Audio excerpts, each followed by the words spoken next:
Hello दोस्तों, खुदो बदलाव बनिए जो आप इस दुनिया में देखना चाहते हैं। वेलकम टू लेट्स रिक्रिएट, जहां हम आपके छोटे से छोटे कॉन्सेप्ट को क्रिएट करेंगे एक अलग अंदाज में। टुडेज अवर रिक्रिएशन इज, देखिए, जैसा कि आपको पता है हम हिमाचल प्रदेश की वैलीज को पढ़ रहे हैं।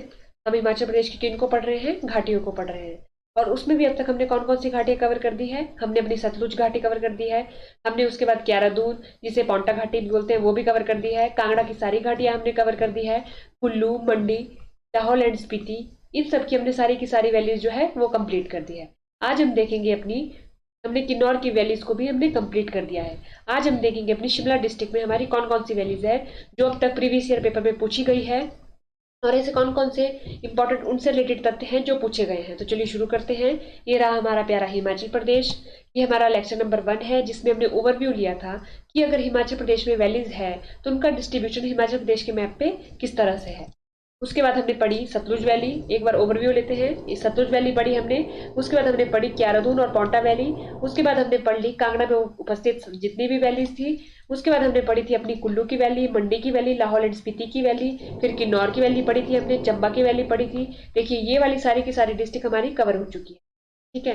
अब हमारी बची ये वाली डिस्ट्रिक्ट, सिरमौर भी हमारा कवर हो चुका है। ये बची हमारी इतनी डिस्ट्रिक्ट। तो आज हम करेंगे अपनी शिमला में उपस्थित वैलीज को। तो चलिए शुरू करते हैं। आज हम पढ़ेंगे किस वैलीज को? अपनी शिमला डिस्ट्रिक्ट में उपस्थित वैलीज को, यानी शिमला की घाटियों को। तो देखिए, शिमला में मुख्यतः दो घाटियां हैं, दो वैलीज हैं। एक आती है सतलुज घाटी, जिनके बारे में हम लेक्चर नंबर 1 में मतलब जो सबसे पहला लेक्चर था वैलीज का, उस लेक्चर में कर चुके हैं कि जो सतलुज वैली है, जो सतलुज घाटी है, वो कौन कौन सी डिस्ट्रिक्ट को छूती हुई या कौन कौन सी डिस्ट्रिक्ट में फैली हुई है। ये हमने पूरा का पूरा देख लिया था। तो इस वैली को हम वहां से देख लेंगे।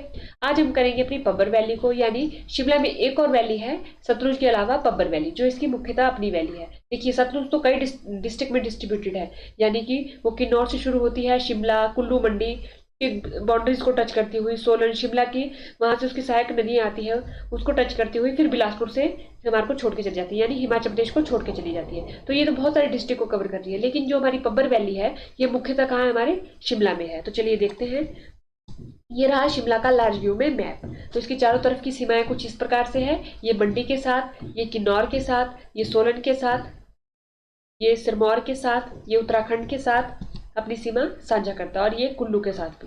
देखिए कितनी डिस्ट्रिक्ट हुई, 1 2 3 4 डिस्ट्रिक्ट, और 5 डिस्ट्रिक्ट हो गई, सॉरी, और एक राज्य। कौन सा? उत्तराखंड। एक राज्य और 5 डिस्ट्रिक्ट, ये हो गया। अब इसमें इंपॉर्टेंट कुछ प्लेसेस हैं, जब हम घाटियां पढ़ते हैं उन्हीं प्लेसेस को देखेंगे। देखिए, तो वो प्लेस है हमारा, एक तो रोहडू, ये देखना है हमने, एक हाटकोटी देखना है, यानी मुख्यतः ये वाला एरिया देखना है हमारे को, ये वाला एरिया। तो अगर हम देखें मैप पे, कौन सा एरिया देखना है हमने शिमला का? जो हमारा उत्तराखंड के साथ कनेक्ट है, यानी कि जो उत्तराखंड के साथ वाला एरिया है, वो वाला एरिया हम देखेंगे, ना कि जो कुल्लू और मंडी के साथ है। देखिए, अगर हम इसको दो भागों में डिवाइड कर दें तो हमें इसका, ये रहा हमारा, कभी नॉर्थ मान ले, तो ये देखिए, ये नॉर्थ रहा, ये साउथ रहा, ये ईस्ट रहा, ये वेस्ट रहा। तो हमें एरिया पढ़ना है इसका नॉर्थ ईस्ट, यानी कि ये वाला एरिया, ये हो गया हमारा नॉर्थ ईस्ट से लेके हमारा साउथ, नॉर्थ ईस्ट से लेके इस तरफ वाला, ये पूरा का पूरा ये एरिया हम मान के चलेंगे कि पब्बर वैली में हम ये एरिया पढ़ेंगे। ठीक है। उसके बाद देखिए, जब हमने लेक्स पढ़ी थी तो हमने एक लेक पढ़ी थी यहाँ पर, चंद्रनाहन लेक पढ़ी थी, और इस लेक का संबंध है किससे? पब्बर वैली से। ठीक है। तो देखिए, अगर पब्बर लेक को देखें, पब्बर वैली को देखें, तो also known as Rohru valley.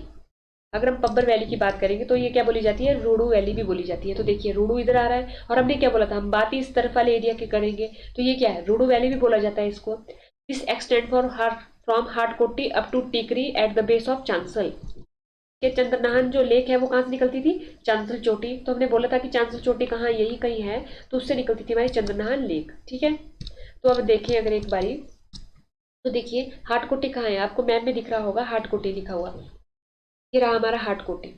ये हाटकोटी से फैली है बेस चांसल चोटी का। जहां तक तो आपको लग रहा है पता कि शिमला के इस वाले एरिया की बात हो रही है जो उत्तराखंड के साथ अपनी सीमा साझा करता है। ये हो गया हमारे पास। अब अगर हम देखें तीसरा पॉइंट क्या लिखा था, important stream passing through this valleys are Andhrakhand. हमने देखा था कि जो पब्बर की इंपॉर्टेंट जो महत्वपूर्ण सहायक नदी है वो कौन सी है? आंध्रा, बेजोर, सीकरी स्ट्रीम, ये 3 है, इनके बारे में पढ़ा था। और बाकी और सहायक खड्डों के बारे में पढ़ा था, जिनके बारे में भी आगे बात करेंगे हम, सहायक नदियों के बारे में या खड्डों के बारे में। ठीक है। जो पब्बर की सहायक नदी थी, Pabbar river is famous for trout fish. जब हमने पब्बर रिवर की बात की थी तो हमने देखा था रिवर वाले चैप्टर में, जब हमने यमुना पूरी की पूरी पड़ी थी, तो उसमें देखा था कि जो पब्बर है वो किस लिए फेमस है, क्योंकि यहाँ मिलती है trout fish which was introduce by. तो उसे यहाँ पर इंट्रोड्यूस किसने किया था, वो किया था मिस्टर ग्लोव ने, जो कौन थे, वो ब्रिटिश चीफ थे। तो देखिए ये जो वर्ड लिखा है ना ब्रिटिश, इसके ऊपर हमारे को ध्यान देना पड़ेगा, क्योंकि यहाँ पर मान लीजिए आपसे लिखा हुआ आ जाएगा ब्रिटिश की जगह नीदरलैंड से आए हैं, हमारे को ये ध्यान रखना है कि ये आए कहाँ से। तो ये थे British chief conservator of the forest, कब, 1938 से लेकर 1939 में। 1938 से लेकर 1939 में मिस्टर ग्लोव ने क्या किया, उन्होंने ट्राउट फिश को इंट्रोड्यूस किया कहाँ पर, पब्बर रिवर में, पब्बर रिवर में। ये हो गया हमारे पास, यही हमने हिंदी में लिखा है। इसे रोडू घाटी के नाम से जाना जाता है, जो हमने देख लिया। ये हाटकोटी से चांचल के आधार पर टिकरी तक फैला हुआ है। देखिए वहां पर टिकरी कहीं एक गांव होगा, वहां तक फैला है, ठीक है। इस घाटी से गुजरने वाली महत्वपूर्ण धाराएं कौन सी है, आंध्राखंड, जिनके बारे में हमने अभी पढ़ा कि आंध्रा क्या है, ये इसकी सहायक नदी है, किसकी, पब्बर की। ये आप देख सकते हैं जाके, जो हमारा रिवर वाला सीरीज है जिसमें हमने यमुना की बात की है, उसमें आपको ये पूरे की पूरी मिल जाएगी, तीनों के नाम, पेजोर और सिकरी, ठीक है, या धार बोल सकते हैं। पब्बर नदी किसके लिए फेमस है, ट्राउट फिश के लिए, जिसे इंट्रोड्यूस किया था 1938-39 में ब्रिटिश थे, वो कौन थे, वो जंगल के मुख्य संरक्षक थे, ठीक है, श्री ग्लोव द्वारा, ठीक है। उसके बाद आता है हमारे पास, देखिए अब हमने पढ़ लिया ये पब्बर वैली के बारे में। अब थोड़ी सी एडिशनल इन्फॉर्मेशन ले लेते हैं हम चंद्रनाहन लेक के बारे में। It is situated on Chanchal peak in Rohru tehsil, क्योंकि हमने बोला कि इसे रोडू वैली भी बोला जाता है, रोडू वैली बोला जाता है, यानी रोडू वैली में या पब्बर वैली में एक लेक भी मिलती है, Chandranahan lake, group of 7 lake, Pabbar river originate from this lake. तो देखिए पब्बर वैली, देखिए पब्बर वैली बन किससे रही है, पब्बर रिवर से, और पब्बर रिवर आ कहां से रही है, चंद्रनाहन लेक से, ठीक है। और अल्टीमेटली जो चंद्रनाहन लेक है वो कहाँ से आ रही है, चांसल पीक से आ रही है। तो जो हमने पढ़ा कि जो पब्बर रिवर है हमारी, जो पब्बर वैली है हमारी, वो फैली है हाटकोटी से लेके चांसल पीक तक, चांसल के बेस तक। तो ये स्टेटमेंट यहाँ से करेक्ट हो गई, क्योंकि यहाँ से हमारे को साफ साफ दिख रहा है कि पब्बर रिवर ओरिजिनेट ही यहाँ से हो रही है, तो वहां तक तो वो होगी ही होगी। अब उसके बाद देख लेते हैं हम एक बार अपना रिवर का भी हमने यहाँ पर इंक्लूड कर दिया है। तो देखिए ये रहा हमारा रिवर, तो ये रहा हमारा उत्तराखंड, ये रहा हमारा किन्नौर, ये शिमला, और ये रहा हमारा सिरमौर, ठीक है। ये आई हमारी कौन सी रिवर, यमुना, कौन सी, यमुना। ये हमने पूरा रिवर वाले चैप्टर में पूरा कंप्लीट किया है, ये यमुना आई। उसके बाद देखिए यमुना की सहायक नदी देखेंगे हम, रुपिन और सुपिन मिली। उसके बाद रुपिन और सुपिन किस में जा रही है, फिर यमुना में मिल रही है।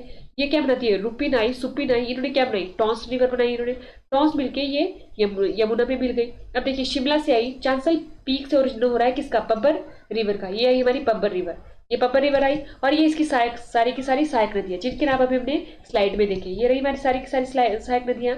और ये जो है शिमला से आ रही है, लेकिन ये पब्बर की सहायक नदी नहीं है, ये किसकी है, ये है टॉन्स की। तो इनके नाम देखते हैं आप सबके, देखिए ये लिखे हैं इन सबके नाम, अगर हमारे को दिख रहा होगा तो इन सबके नाम कुछ इस प्रकार है। ये रही हमारा टॉन्स, ये रहा हमारा टॉन्स, देखिए ये रहा हमारा टॉन्स, ये टॉन्स रिवर है, ये रुपिन रही, ये सुपिन रही, ये टॉन्स बनी।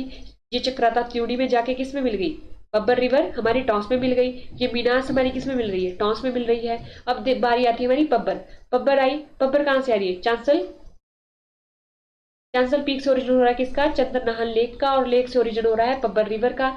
ये रिवर आई हमारी, इसमें इसकी जो सहायक नदी है वो है आंध्रा, रोमाई, पटसरी, तांगनू, और हमारी तांगनू हो गया, और एक हो जाता है पेजोर, ये जो हमने पीछे पढ़ी स्लाइड में, वो उसका नाम नहीं लिखा इधर, वो हो गया। और एक आगे हमारी विसुकुटी, ठीक है।